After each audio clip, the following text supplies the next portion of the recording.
বিসমিল্লাহির রহমানির রহিম। আসসালামু আলাইকুম প্রিয় দর্শক, আজকে দেখাবো একটা নতুন চারা গাছ। দেখুন আমার নার্সারিতে তো এরকম ফুল ফলের গাছ বিক্রি করা হবে।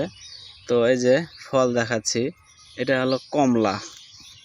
গাছে কি পরিমাণ ধরে আছে দেখুন দেখুন।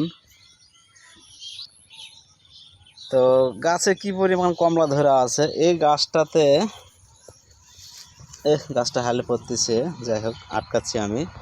তো এই গাছ কমলার গাছ, এটা হলো কমলা, হলো ভুটান কমলার গাছ। তো এরকম কমলার চারা গাছ বিক্রি হবে দেখুন। এই চারা গাছ বিক্রি হবে, ভুটান কমলার গাছ।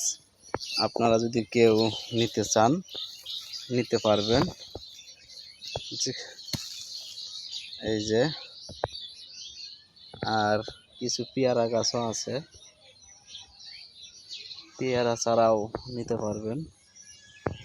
আর এই যে দেখাচ্ছি আমি আমার কমলার গাছ। গাছ 5 ফিট, 4 ফিট, 5 ফিট, 3 ফিট এরকম আছে। এই যে কমলা ধরে আছে, প্রতিটা গাছে কমলা ধরে আছে। তো এরকম কমলার চারা গাছ কেউ নিতে চায় নিতে পারেন, আমার কাছে যোগাযোগ করবেন। ঠিক আছে, ভালো থাকবেন। আসসালামু আলাইকুম।